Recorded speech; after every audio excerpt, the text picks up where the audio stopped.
பிரதமர் நரேந்திர மோடி உள்ளூர் கடை ஒன்றில் ஜால்முரி சாப்பிடும் வீடியோ சமூக வலைதளங்களில் வைரலானது. இதைத் தொடர்ந்து அந்த வீடியோவில் பெண் ஒருவர் மோடியின் அருகில் வந்தபோது கேமராவை மறைக்காமல் தள்ளிப்போங்க என விலகி நிற்கச் சொன்னது இது ஷூட்டிங் என அம்பலப்படுத்திவிட்டது. கூடவே இந்த சம்பவத்தை நேரில் பார்த்த நபர் ஒருவரும் தன்னுடைய சமூக வலைதளத்தில் இது முழுக்க முழுக்க மோடியால் அரங்கேற்றப்பட்ட நாடகம் எனவும், வீடியோ எடுப்பதற்காகத்தான் மோடி இவ்வாறு கடைகளில் சாப்பிடுவது போல் செய்தார் என்றும் அம்பலப்படுத்தியுள்ளார்.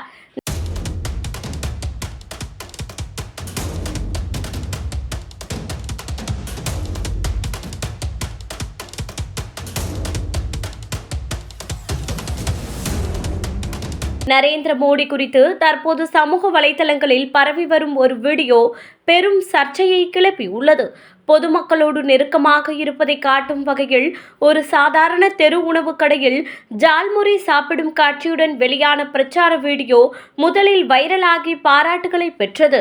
ஆனால் அதே இடத்தில் இருந்த ஒரு உள்ளூர்வாசி பதிவு செய்த மற்றொரு வீடியோ தற்போது இந்த எளிமை காட்சியின் உண்மைத்தன்மையை கேள்விக்குள்ளாக்கியுள்ளது. அந்த வீடியோவில் அவரை அணுகி வாழ்த்த முயன்ற ஒரு பெண்ணை மோடி கடுமையான சைகைகளுடன் விலகச் சொல்லும் காட்சி வெளிவந்துள்ளது.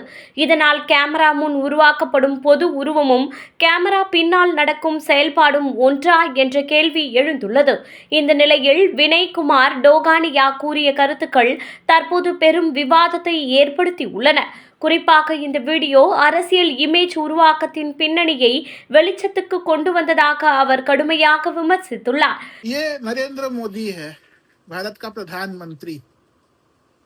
3 दिन पहले ये देश को संबोधित करते हुए बोल रहा था कि பெண்களின் முன்னேற்றம் குறித்து நாரி சக்தி என பேசும் ஒருவரின் நடத்தை இப்படியா என்ற கேள்வி மட்டுமல்ல, அது ஒரு அரசியல் முரண்பாட்டின் எடுத்துக்காட்டாகவும் பார்க்கப்படுகிறது. பொதுமக்கள் முன் எளிமை, பணிவு, அணுகுமுறை என்று காட்டப்படும் உருவம் கேமரா அணைந்தவுடன் மாறிவிடுகிறதா என்ற சந்தேகமும் இப்போது பலரிடம் எழுகிறது. குறிப்பாக மகளிர் இடஒதுக்கீடு போன்ற முக்கிய அரசியல் விஷயங்களை முன்வைத்து பேசும் நிலையில் பெண்களை மதிக்கும் அணுகுமுறை நடைமுறையில் இல்லையா என்ற விமர்சனமும் அதிகரித்துள்ளது. இது ஒரு சாதாரண வைரல் வீடியோ அல்ல, ஒரு தலைவரின் நம்பகத்தன்மை, அவரது அரசியல் பிரச்சாரத்தின் உண்மை முகம் மற்றும் பொதுமக்களிடம் உருவாக்கப்படும் செயற்கை இமேஜ் ஆகியவற்றை நேரடியாக சவாலுக்கு உட்படுத்தும் சம்பவமாக இது மாறியுள்ளது.